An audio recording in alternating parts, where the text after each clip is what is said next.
یا ایھا الذین آمنوا اذا تداینتم بدین الی اجل مسمی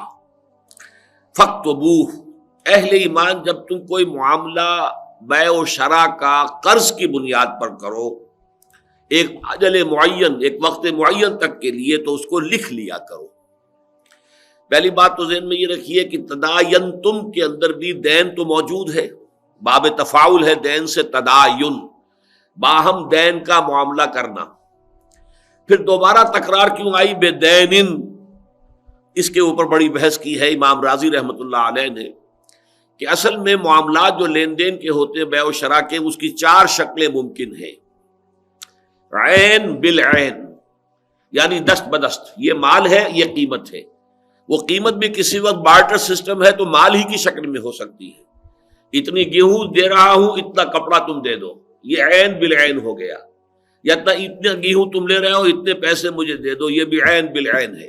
یہ تو تجارت کی بیع و شراء کی بہترین صورت ہے جس میں کوئی جھگڑا نہیں، کوئی اختلاف نہیں، وقت کے وقت دست گرداں معاملہ ہو گیا، دست بدست ہو گیا، اور اس میں اب کوئی جھگڑے کا امکان نہیں۔ دوسری شکل ہوتی ہے دین بالدین، مستقبل کا کوئی ہو رہا ہو معاملہ اور اس میں دونوں طرف قرض کا معاملہ ہو،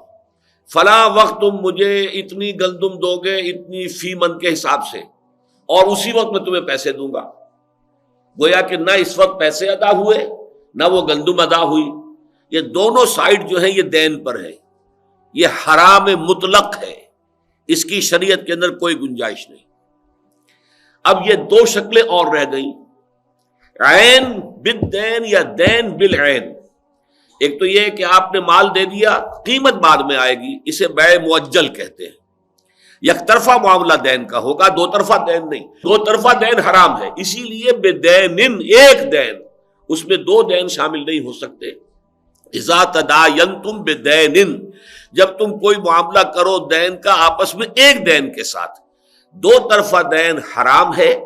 البتہ یہ کہ یہ یک طرفہ جو ہے دین یہ دونوں طرح سے جائز ہے۔ ایک بیع مؤجل کہلاتی ہے شریعت میں کہ سامان تو آج دے دیا ہے، قیمت ایک سال بعد ملے گی، ایک شے جو ہے وہ دین میں آ گئی، ایک شے عین میں آ گئی۔ یا یہ کہ قیمت میں آج دے رہا ہوں، اتنے من گندم مجھے تم اگلے سال دے دینا، قیمت عین میں آ گئی اور جو اس کا جنس جو ہے وہ دین میں آ گیا، تو یک طرفہ دین جو ہے وہ جائز ہے۔ اس کی دونوں شکلیں ہیں، بیع مؤجل بھی اور بیع سلم کہلاتی ہے۔ یہ مستقبل کا کوئی سودا صرف اس شکل میں جائز ہے شریعت اسلامی میں کہ فرض کیجئے آپ طے کرتے ہیں کہ اگلے سال گندم کا جب موسم آئے گا تو 500 من گندم تم نے مجھے دینی ہے،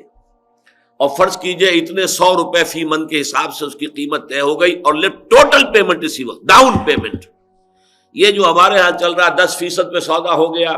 پھر اگر کوئی شخص جو ہے سودے سے بھاگ گیا تو وہ 10% جو ہے وہ ضبط ہو گیا، یہ سب حرام میں سے۔ جتنی چیزیں ہمارے اس وقت معروفات میں داخل ہو چکی ہے کاروبار میں، واقعہ یہ ہے کہ بیع و شراء کی اکثر شکلیں جو ہے وہ ناجائز ہے، حرام ہے، عادت حرام ہے،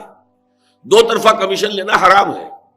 ایک طرفہ کمیشن ہو سکتا ہے، یا آپ خریدار سے کمیشن لیجئے یا آپ فروخت کنندہ سے کمیشن لیجئے، اس لیے کہ یہ ایک طرح کی وکالت ہے، اور وکالت ظاہر بات ہے کہ ایک مقدمے میں ایک وکیل دونوں طرف سے تو نہیں ہو سکتا کہ مدعی کے کیس کو بھی وہی پلیڈ کرے اور مدعا علیہ کے کیس کو بھی وہی پلیڈ کرے، ناممکن ہے، دو وکیل علیحدہ ہوں گے، اور ہر طرف کا وکیل جو ہے وہ اپنی اجرت لے سکتا ہے اپنے موکل سے۔ اسی طریقے سے خرید و فروخت میں یک طرفہ کمیشن جائز ہے، دو طرفہ کمیشن حرام ہے۔ اور یہ آج کل ہمارا سارا کاروبار، وہ چاہے اجناس کی منڈیاں ہوں اور چاہے غلے کی منڈیاں ہوں اور چاہے وہ پھلوں کی ہوں اور چاہے سبزیوں کی ہوں، وہ سب کے سب یہ دو طرفہ کمیشن پر آڑتی جو ہے اپنے اڈے بنا کر بیٹھے ہوئے ہیں، اور بیچنے والے سے بھی لے رہے ہیں اور خریدنے والے سے بھی لے رہے ہیں، سب حرام ہے۔ اس کا تو ایک اہم واقعہ میری زندگی کا، میں گیا ہوا تھا جامع مدنیہ میں، اور مولانا سید حامد میاں رحمۃ اللہ علیہ وہ درس دے رہے تھے، اور حدیث کا درس ہو رہا تھا، لا یبیع الحاضر للبادی، کوئی شخص جو شہر کے اندر کا رہنے والا ہے وہ باہر سے آنے والے کے سامان کو فروخت نہ کرے۔ اب یہ 8-10 طرق سے یہ حدیث آئی، یہ طرق کا لفظ سمجھ لیجئے کہ حدیث کا متن تو ایک ہی ہے، لیکن عن فلاں عن فلاں عن فلاں یہ ایک طریقہ ہو گیا، کسی اور صحابی سے کسی اور تابعی نے نقل کیا یہ دوسرا طریقہ، یہ طریقے کہلاتے ہیں، سلسلے کہلاتے ہیں روایت کے۔ تو 8 حدیثیں شمار ہوں گی، جبکہ یہ روایت کے سلسلے 8 ہیں، چاہے متن ایک ہی ہے، متن ایک یہ لا یبیع الحاضر للبادی، لیکن وہ تقریباً 5-6 مجھے یاد پڑتا ہے کہ ترک سے یہ حدیث آئی، درس ہو گیا، اور اس کے بعد دعا مانگ لی۔ میں وہاں بیٹھا ہوا تھا، مولانا سے ملاقات کے لیے گیا تھا، تو میں نے مولانا سے پوچھا کہ اس حدیث کی روح سے آڑت کا کیا حکم ہے؟ تو مولانا نے، اب ان کا انتقال ہو چکا ہے، اللہ تعالیٰ ان کے درجے بلند کرے، تو انہوں نے مجھ سے سوال کیا آڑت کسے کہتے ہیں؟ میں نے کہا جناب آڑت اس کو کہتے ہیں کہ شہروں کے اندر منڈیاں ہوتی ہیں، کوئی غلے کی منڈی ہے، کوئی سبزی کی ہے، کوئی پھلوں کی ہے، وہاں آڑتی ان کے اڈے ہوتے ہیں، باہر سے لوگ سامان لے کر آتے ہیں، وہ بیچتے ہیں، شہر کے لوگ خریدتے ہیں، اور یہ آڑتی دو طرفہ کمیشن لیتے ہیں۔ فرمایا حرام مطلق ہے، صرف ایک طرف کا جو ہے معاملہ جائز ہے، وہ وکالت کے طریقے پر جائز ہے۔ تو اسی طریقے سے میں آپ سرچ کر رہا ہوں کہ اکثر لین دین 10% 20% دے دیا اور سودا ہو گیا، یہ حرام ہے۔ مستقبل کا سودا صرف ایک شکل میں جائز ہے، اور وہ یہ ہے کہ آپ نے قیمت پوری اسی وقت ڈاؤن پیمنٹ کی ہو۔ 500 من گندم اگر فرض کیجئے 400 روپے فی من کے حساب سے آپ نے اس کا سودا کیا ہے، تو 500 کو 400 سے ضرب دے لیجئے، جتنی رقم بنتی ہے وہ اسی وقت آپ کو پے کر دینی ہوگی، تب یہ سودا جائز ہے، ورنہ ناجائز ہے۔ یہ ہے بیع سلم، سلم کہتے ہیں اس کو، تسلیم، حوالے کر دینا، یعنی قیمت پوری کی پوری جو ہے سرنڈر کر دی جائے، حوالے کر دی جائے، یہ بیع سلم کہلاتی ہے۔ بیع مؤجل یہ ہے کہ آپ نے سودا تو اب دے دیا، قیمت 1 سال کے بعد آنی ہے، تو بیع مؤجل بھی جائز ہے۔ اصل میں جس بات پہ میں نے اس سے پہلے تذکرہ کیا بیع مؤجل کو میں ناجائز سمجھتا ہوں، وہ اصل میں ان چیزوں کا ہے کہ جو نقد بھی مل رہی ہیں اور بیع مؤجل پر بھی مل رہی ہیں۔ نقد میں تو یہ گلاس 10 روپے کا ہے، 1 مہینے کے بعد پیسے دو گے تو 11 روپے کا، یہ شکل جو ہے حرام ہے، اس لیے کہ اس میں 1 روپے کا جو اضافہ ہوا 1 مہینے کے عوض، در حقیقت یہ سود ہے، اگرچہ ہماری فقہ میں جائز ہے، لیکن میں اسے سود ہی سمجھتا ہوں، حرام سمجھتا ہوں۔ البتہ یہ کہ کوئی شے ایسی ہے کہ جو مارکیٹ میں عام بکتی نہیں ہے، مکان کا معاملہ ہے، مکان طے ہوا ہے، سودا طے کرنا ہے آپ نے 10 لاکھ طے کر دیا، لیکن 10 لاکھ آپ نے 1 سال کے بعد دینا ہے، بس ٹھیک ہے، کوئی حرج نہیں، یہ بیع مؤجل کہلائے گا۔ مکان کا قبضہ آج دے دیجیے، لیکن یہ کہ قیمت جو ہے وہ 1 سال کے بعد آپ کو مل جائے گی، یہ آپ کا معاہدہ ہوگا، اس کو لکھ لیجیے۔ تو یہاں یہ میں نے وضاحت کی ہے، یا ایھا الذین آمنوا اذا تداینتم بدین، یک طرفہ دین کا معاملہ جب تم کرو گے، 2 طرفہ دین حرام۔ یک طرفہ دین جو ہے اگر اس کا کوئی معاہدہ کرتے ہو تو پھر الی اجل مسمی، پہلی بات تو یہ کہ اس میں وقت کا تعین ہونا چاہیے، اور اس میں پھر فقہا نے باتیں کی ہیں کہ بالکل تاریخ کے تعین کے ساتھ، یہ نہیں کہ اگلی فصل پر، اب اگلی فصل کہیں پر فصل جلدی ہو جاتی ہے، کہیں بعد میں ہوتی ہے، اس سے در حقیقت وہ سودا صحیح نہیں ہوگا۔ بالکل معین تاریخ لے، اجل مسمی، اس کی تاریخ معین ہو جانی چاہیے کہ یہ سودا فلاں ڈیٹ کے اوپر اس کی تکمیل ہونی ہے، فاکتبوہ ہو تو اسے لکھ لیا کرو، اس لیے کہ ظاہر بات ہے زبانی کلامی سودے کے اندر 100 طرح کے پھر جو ہے اختلافات ہو سکتے ہیں، کیا بات طے ہوئی تھی کیا نہیں ہوئی تھی، لہذا اس کے لیے حکم دیا جا رہا ہے۔ اور یہ آپ سوچئے کہ آج سے 1400 برس قبل یہ حکم نازل ہوا ہے، اور نازل بھی اس معاشرے میں ہو رہا ہے جہاں لکھنے والے بہت کم تھے، لیکن یہ کہ ان معاملات کو سٹریم لائن کرنے کے لیے کس قدر عمدہ ہدایت جو ہے اس وقت دی جا رہی ہے کہ ایسے معاملات میں فاکتبوہ ہو، یہ گویا کہ حکم ہے، یہ واجب کے درجے میں ہے،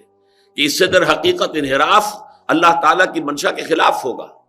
ہمارے ہاں عام طور پر کیا ہوتا ہے کہ جی کیا لکھوانا ہے، آپس کے تعلقات ہیں، اعتماد ہے، جب معاملہ ہو رہا ہے اس وقت تو اعتماد بھی ہے، دوستی بھی ہے، محبت بھی ہے، رشتہ داری بھی ہے، پھر جب اختلاف ہوتا ہے تو نہ دوستی نہ رشتہ داری، پھر ایک دوسرے پر الزام، پھر جھوٹ کے الزام، پھر غداری کے الزام، وہ سارے کے سارے الزام ہوتے ہیں، وہ دوستی دشمنی میں بدلتے دیر نہیں لگتی، اور اسے ہم سمجھتے ہیں کہ یہ تو بہت ہی مروت کے خلاف ہے کہ کوئی معاملہ ہو رہا ہے تو زبان پر اعتماد نہ کیا جائے اور صرف اور لکھنے پر اصرار کیا جائے۔ تو یہاں یہ فاکتبوہ، لکھو اس کو۔ میرا یہ واقعہ ہے، میری زندگی کے اہم واقعات میں سے ہے کہ مولانا امین حسن اصلاحی صاحب جب کہ تدبر قرآن ابھی لکھ رہے تھے تو ایک ڈاکٹر عبداللطیف خان صاحب ہوتے تھے کویت میں، مولانا کے مالی حالات اچھے نہیں تھے تو وہ ان کی کچھ مدد کرتے تھے، ماہانہ کچھ رقم بھیجتے تھے۔ اب مولانا کا چونکہ کوئی اکاؤنٹ نہیں تھا بینک کا تو وہ بھیجتے تھے میرے پاس جب رقم آتی تھی میں جب مولانا کو دیتا تھا تو میں ان سے رسید لیتا تھا۔ ایک دفعہ کہنے لگے آپ کو اعتماد نہیں ہے، آپ رسید کیوں لیتے ہیں؟ میں نے کہا نہیں مولانا اس کا حکم ہے اس لیے میں لے رہا ہوں، اس لیے کہ پھر میں وہ رسید بھیج دیتا تھا ڈاکٹر عبداللطیف خان کو کہ انہیں اطمینان ہو جائے کہ انہوں نے جو رقم بھیجی ہے بھیجی تھی مولانا کے لیے، میرے لیے تو نہیں تھی، لیکن چونکہ ان کا کوئی بینک اکاؤنٹ نہیں تھا تو مجھے بھیجیے، میں بیچ میں ہوں۔ خواہ مخواہ بعد میں کبھی کوئی بات اٹھے اور کوئی اس کے اندر گڑبڑ پیدا ہو تو اس سے بہتر یہ ہے کہ احتیاط کا دامن ہاتھ میں رکھیں۔ تو اگرچہ مولانا نے برا منایا تھا اس وقت، لیکن اللہ تعالیٰ ان کی مغفرت کرے، لیکن یہ کہ میں نے کہا مولانا یہ حکم ہے فاکتبوہ، لکھ لیا کرو۔ اگرچہ یہ معاملہ اس نوعیت کو تو نہیں تھا، لیکن پھر بھی یہ کہ اسی کے ذیل میں آ جاتی ہیں یہ تمام چیزیں کہ جو بھی معاملات انسانی ہیں اس میں جہاں بھی شک کا کوئی امکان پیدا ہو، بہتر ہے کہ پہلے لکھ لو۔